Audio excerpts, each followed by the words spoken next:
Olá a todos, isso aqui é mais um programa Ministério Público de Contas Cidadão. Estamos falando dessa série sobre educação. Já tivemos entrevistas muito interessantes e hoje não vai ser diferente.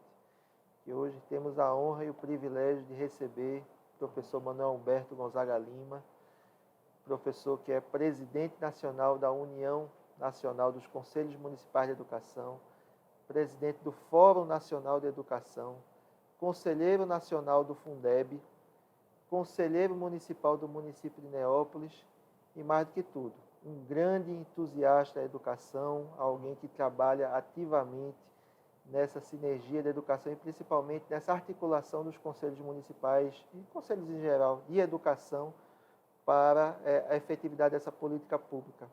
Professor Manuel Humberto, um grande dia para o senhor, é uma honra estar recebendo o senhor aqui. E vamos começar esse papo. Eu acho que a gente pode, trabalhando, eu tenho acompanhado o seu trabalho, acompanhado o trabalho dos conselhos municipais de educação, especialmente aqui no estado de Sergipe. Tenho também acompanhado o trabalho da UNCM e vejo como é importante esse trabalho da UNCM em articular os conselhos municipais de educação, os conselhos de uma maneira geral. E eu gostaria que o senhor falasse assim, para começasse esse nosso papo aqui, delimitando um pouco a importância e a representatividade da UNCM, que está fazendo agora 30 anos, parabéns, e o papel primordial dos conselhos municipais de educação e dos conselhos para a efetividade da política pública de educação.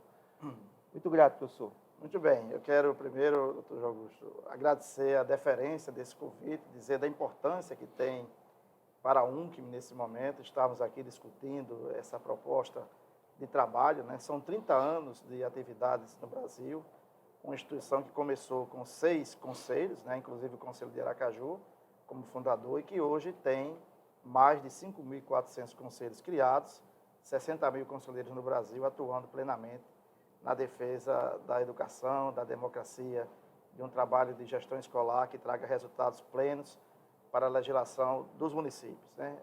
A relação que nós fazemos hoje é, assim, a ideia vitoriosa de 6 conselheiros, 4 ainda estão em plena atividade, inclusive o professor Valteiro Paz de Oliveira, que foi um dos fundadores, foi o primeiro vice-presidente nacional da UNCM, que é de Aracaju, é da Universidade Federal de Sergipe, e ainda é conselheiro municipal de educação.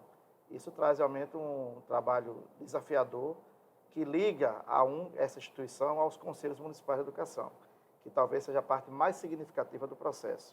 Quando você consegue, em um estado como Sergipe, ter conselhos em todos os municípios, né? Isso traz um resultado muito interessante, muito prático e com assim, uma visão de trabalho já patenteada no cenário da educação sergipana, com reconhecimento assim, de instituições como o Tribunal de Contas, como a própria Secretaria de Estado da Educação e as Secretarias Municipais de Educação. Então, o Conselheiro Municipal de Educação é aquele voluntário, né, que, de repente, dedica-se a conceder o seu trabalho como um princípio da legalidade, da fiscalização e da mobilização para o aspecto positivo da educação em cada município. Certo, é muito importante esse nosso programa, ele vai para o mundo todo aqui pelas plataformas de podcast e do YouTube, mas basicamente também ele tem uma capilaridade muito grande aqui no estado de Sergipe. Então estamos trabalhando para que exatamente essas entrevistas sirvam como repositório para o cidadão, o gestor público, possam beber desse conhecimento grande de educação que nossos convidados trazem. Então isso é muito importante. Eu acho que a população de cada município, e aí acho que esse é uma das intenções aqui dessa entrevista, saber, especialmente aqui no estado de Sergipe, em cada município nós temos um Conselho Municipal de Educação que vai trabalhar, exatamente fiscalizar essa efetividade dessa política pública de educação, inclusive, e trabalhar os rumos dessa política pública municipal. Então, tem um papel de centralidade muito importante. Então, professor Humberto, eu gostaria que falasse um pouco dessa interação, a importância dessa interação da população com o Conselho e também diferenciasse também o trabalho do Conselho Municipal de Educação do Conselho dos CACs Fundeb, da fiscalização dos recursos do Fundeb. Então, existe assim uma agregação de um trabalho que está previsto na Lei 14.113, no artigo 48, que eu acredito ser o modelo perfeito de Conselho Municipal de Educação hoje que pode ser exercitado. Nós temos poucos conselhos com essa singularidade, né? Eu dou o exemplo, por exemplo, ultimamente, de uma experiência que nós estamos vivendo no município de Laranjeiras, né? Laranjeiras optou em fazer esse conselho hoje, agregando a Câmara do Fundeb ao Conselho Municipal de Educação. O que é que isso traz de positividade? Todo o sistema educacional é discutido dentro de um só local. A Câmara não perde os direitos que conquistados, né, pela Lei 14.113, ela tem autonomia plena, mas ela passa também a participar do pleno do Conselho Municipal de Educação, com a outra Câmara de Educação Básica, Legislação e Normas, definindo as políticas educacionais na área de legislação. Então, são conselheiros que se juntam em 4 reuniões anuais, mas que podem analisar o financiamento, a legislação e a aplicabilidade de ambos dentro de um só objetivo. Por exemplo, nós temos, assim, uma preocupação com a aprovação da bimestralidade do CIOMP, que se constituiu em um grande problema nacional pelo atraso que os municípios acabam, talvez por uma falta de organização estratégica, cumprindo.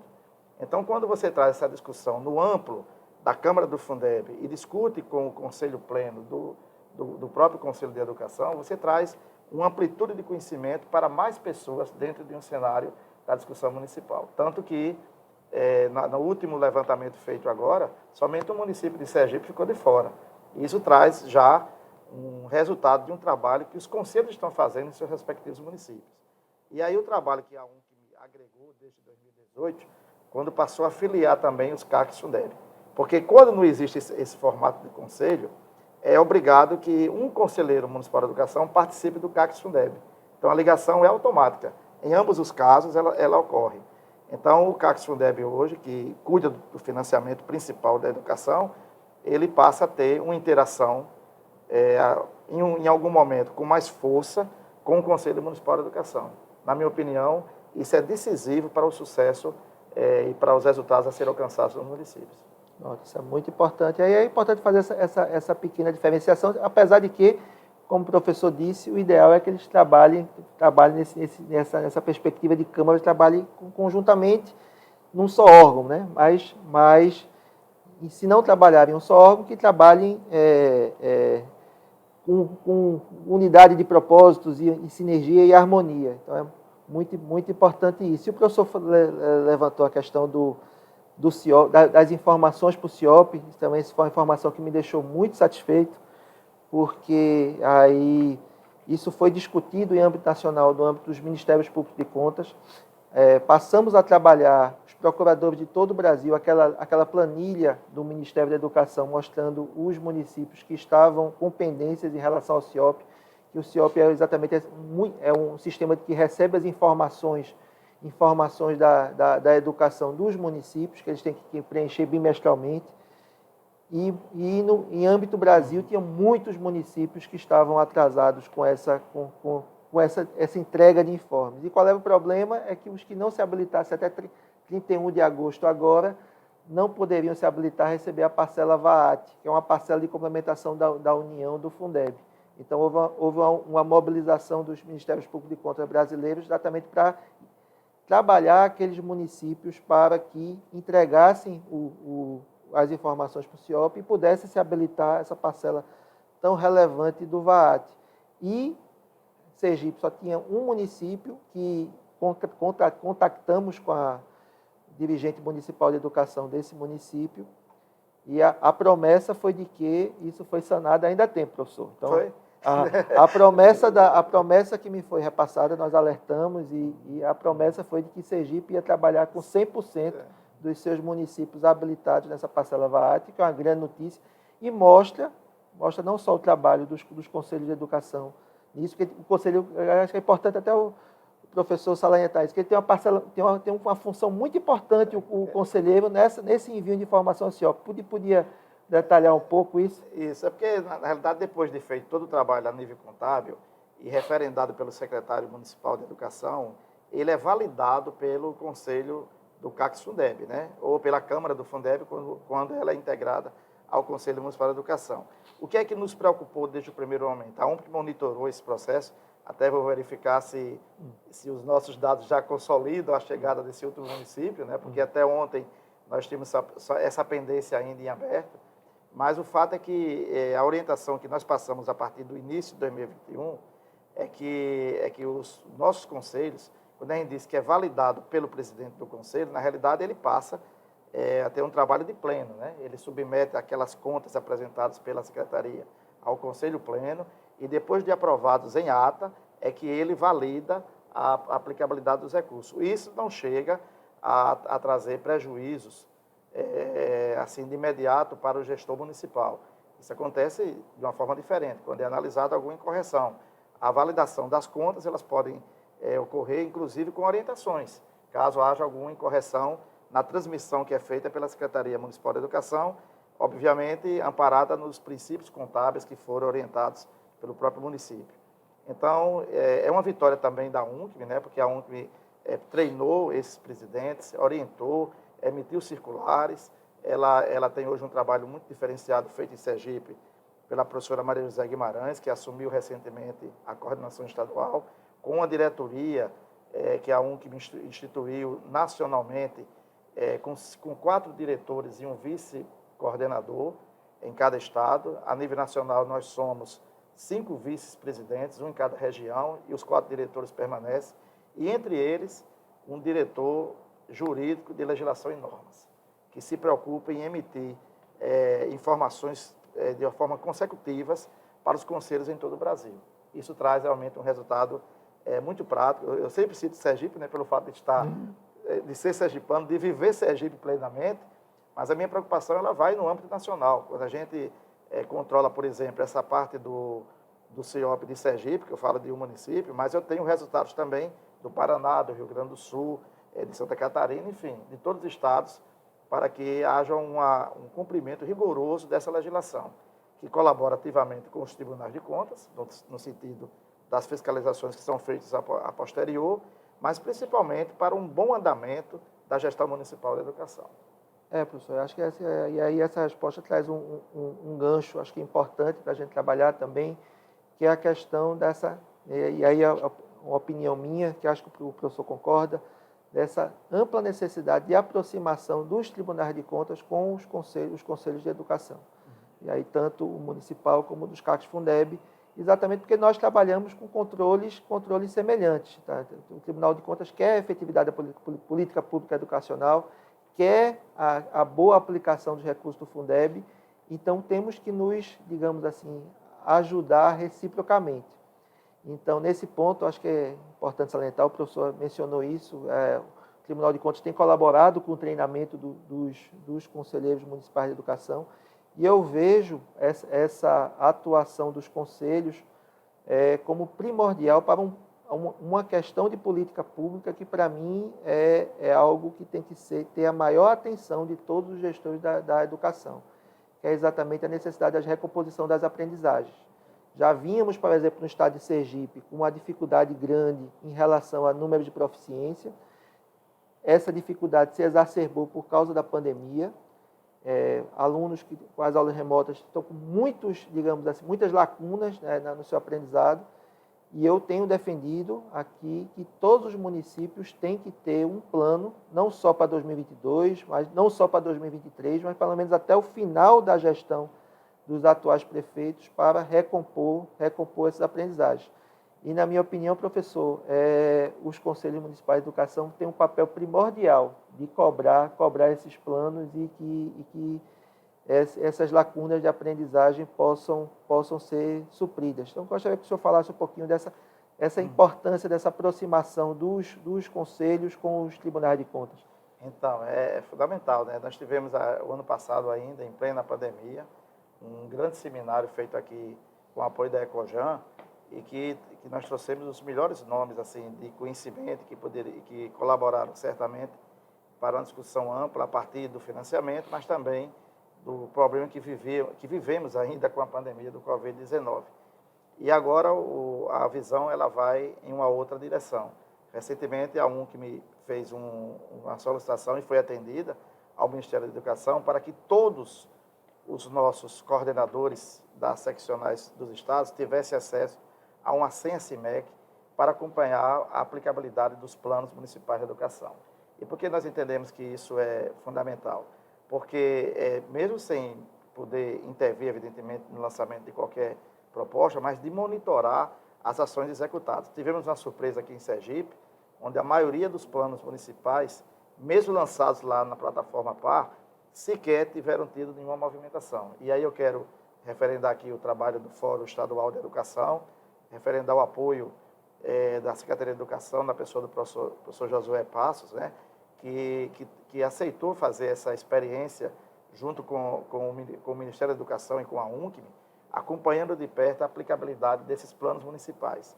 E eu entendo que a recuperação das aprendizagens também estão imbuídas junto com os planos municipais de educação. Na hora que você ainda tem 3 anos, né, nós temos até 2025, para ajustarmos os nossos planos municipais.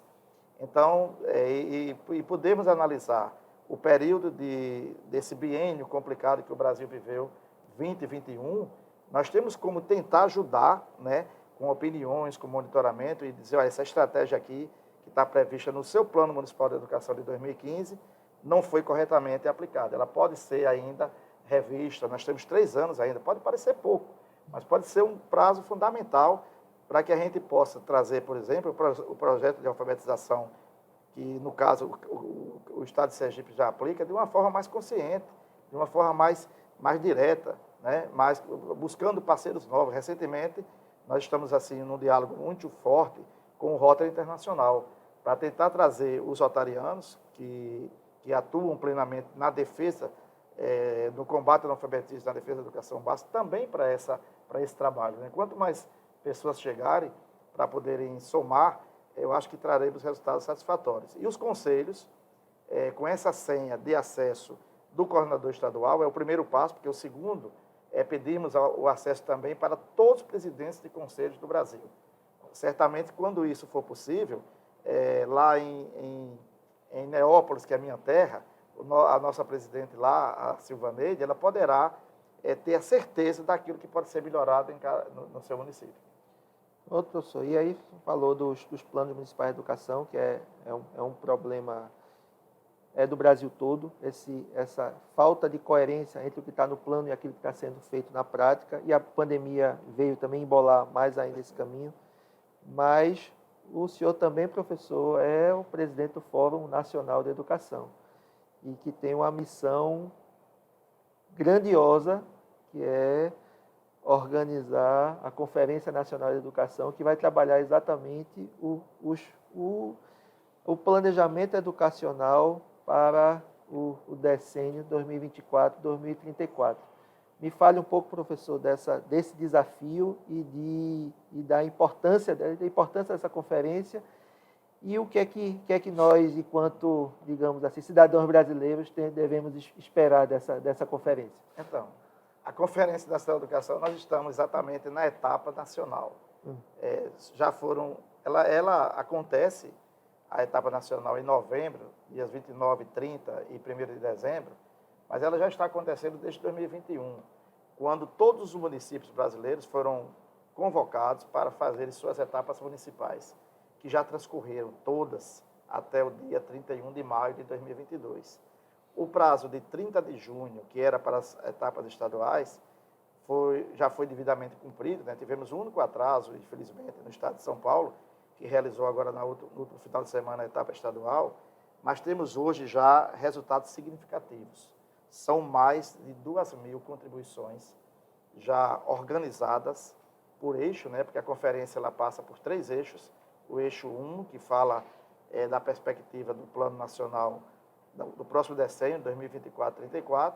O eixo 2, que trata do atual Plano Nacional de Educação e das tecnologias possíveis de serem ajustadas. e o eixo 3, que trata do Sistema Nacional de Educação. Então, eu não vou falar do sub-eixo, que são 14, ia levar muito tempo, mas foram todos eles discutidos nos respectivos municípios que fizeram adesão à CONAI, né, porque é uma situação muito espontânea, ninguém pode obrigar que o município, de repente, por uma questão, talvez, de política administrativa, resolva não participar, mas aqui em Sergipe tivemos um sucesso muito grande, com a participação de 100% dos municípios, né? E o resultado disso culmina com a escolha dos delegados. Nós temos hoje já 1.492 delegados indicados para a participação da etapa nacional, entre eles os representantes do Ministério Público de todo o Brasil, os representantes das comissões de educação, das assembleias legislativas. Nós estamos fazendo um convite de reforço a todos esses representantes, aos representantes dos tribunais de contas, que também participaram alguns das conferências estaduais, mas tivemos recentemente com o presidente da Tricom em uma solenidade em Brasília e fizemos um apelo para que ele também entrasse em contato com os tribunais de contas, para que os tribunais de contas estejam representados em Brasília. Todos eles, os 26 tribunais de contas do Brasil e mais os tribunais de contas dos municípios, possam participar ativamente desse processo. É um processo de discussão e que terá uma inovação pela primeira vez nessa 4ª edição. Ele será no formato híbrido, né? Nós vamos ter 60% aproximadamente dos delegados presentes em Brasília e 40% virtualmente. Isso vai possibilitar algo interessante, né? A maior participação, salvo engano, foi em 2014, em torno de 5.000 delegados presenciais. Nós vamos ter menos. Aparentemente, isso pode ser um prejuízo. Mas, na realidade, a perspectiva é que a abertura da conferência e a plenária final seja aberta democraticamente para quem queira transmitir. Por exemplo, o YouTube da UNCM e as plataformas dos diversos órgãos de controle, inclusive, do Brasil, que têm o interesse de transmitir essa discussão final, ele poderá estar presente. Não como delegados. Os delegados ficarão restritos à plataforma que vai colocá-los em salas separadas e depois juntos ao mesmo tempo.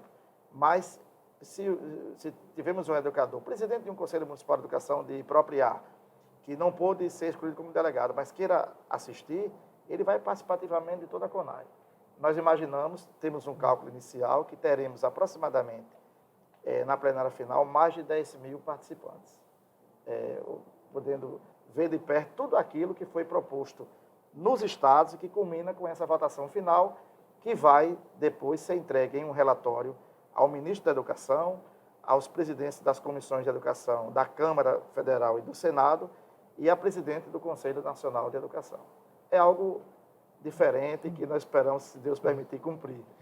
Vai cumprir, professor, vai cumprir. Então, e aí é importantíssimo esse trabalho, porque, como já havíamos discutido anteriormente, precisamos de uma política de Estado da educação, uma política da República Federativa do Brasil para a educação, uma política que seja amparada por todos, abraçada por todos, para que possamos ter êxito. Porque a educação não é algo que se faz do dia para a noite. As mudanças, é uma semeadura, é tijolo por tijolo que a gente vai construindo a educação, e precisamos de um plano, não se faz de qualquer jeito. Então, professor, nosso tempo já está chegando ao fim, mas eu gostaria de deixar um espaço para o senhor dê um recado para esse nosso público que acredita na educação pública, que acredita na possibilidade de transformarmos o Brasil através da educação. O senhor que trabalha, participa das grandes discussões da educação brasileira. Dê, por favor, professor, uma palavra de esperança aqui a todos aqueles que dependem, todos nós, que o Brasil depende da educação pública para dar o salto de qualidade e alcançarmos o lugar que ele merece no cenário mundial. Então, por favor, a palavra é toda sua. Primeiro, meu agradecimento por um momento tão significativo de poder expor um pouco aqui do nosso trabalho em frente à UNCM e a própria coordenação do Fórum Nacional, e dizer que isso é um trabalho de alguém que acredita na educação, acredita na escola pública, acredita na escola particular, acredita num conjunto de que a educação de qualidade é o que nós precisamos ter no Brasil para alcançarmos resultados, né? Então, é uma missão que me foi dada, primeiro, pelo meu segmento de representação no nosso conselho lá de Neópolis, que é o do Rotary Clube de Neópolis, né? No segundo, pela confiança dos conselheiros municipais que me elegeram presidente com mandato até 2024, e também pela instituição, pela sequência, como coordenador, representando quem coordena o Fórum Nacional de Educação, não é o professor Humberto, é a UNCB. Na verdade, é a UNCB, eu tenho alicerçado esse trabalho com toda a nossa diretoria. Agora mesmo, o problema que teve em São Paulo, imediatamente a nossa diretoria jurídica compareceu lá para poder dar assistência ao nosso coordenador e poder resolver, e graças a Deus resolvemos com resultado, com a realização da conferência. E dizer assim que nós esperamos muito do Ministério Público de Contas, tanto que o senhor vai receber um convite para ser também um dos nossos palestrantes da nossa Conferência Nacional de Educação. Já está preparado, essa foi a surpresa que eu guardei para o último momento e tenho a certeza que o senhor vai aceitar para poder ajudar nessa discussão, principalmente dos subeixos, né? Os subeixos, eles são de fundamental importância, porque é onde os conselheiros vão estar separados numa discussão própria. Por exemplo, nós vamos discutir no subeixo, eu não me lembro, são muitos, são 14, mas vamos discutir o Sistema Nacional de Educação. Então, nós vamos ter lá um coordenador, um relator daquele subeixo e um palestrante para falar, para debater em mesa, né, tudo aquilo. Então, quando você junta vezes 14 vezes 3, você já encontra opiniões diversificadas de pessoas que não participaram da CONAI diretamente, mas que conhecem do tema que está ali sendo proposto. Então, já fica aqui o convite público, né? Mas na certeza que quando ele chegar oficialmente, o senhor vai dar o ok e vai colaborar também com esse momento tão significativo que a educação brasileira terá em Brasília, lá em novembro, já num clima assim de final de ano, um clima mais fraterno e com a visão de futuro que nós devemos ter para a educação de qualidade a ser praticada em toda a sua essência, em toda a sua plenitude. Obrigado, professor Humberto, acho muito honrado com o convite. Vamos compatibilizar as agendas para poder dar também, é uma honra poder participar, é a construção do futuro do Brasil. E não tenha dúvida que o futuro do Brasil passa pela educação. Então, o Ministério Público de Contas fica muito feliz. Aí eu digo, não é João Augusto Bandeira, eu acho que também é o Ministério Público de Contas que tem essa confiança nesse trabalho da educação em vários estados. O Ministério Público de Contas, todos os estados, o Ministério Público de Contas tem trabalhado arduamente pela educação e aqui não vai ser diferente. Então, professor, muitíssimo grato pela sua presença, grato a todos aqueles que nos ouviram, nos assistiram até agora. Sigam as redes sociais aqui do Tribunal de Contas, Tribunal de Contas do Estado de Sergipe, Ministério Público de Contas do Estado de Sergipe. A plataforma, esse podcast também está no Spotify. Quem está vendo o vídeo pelo Spotify também está disponível no canal do YouTube. E assistam a todos e muito obrigado a todos, viu? Forte abraço.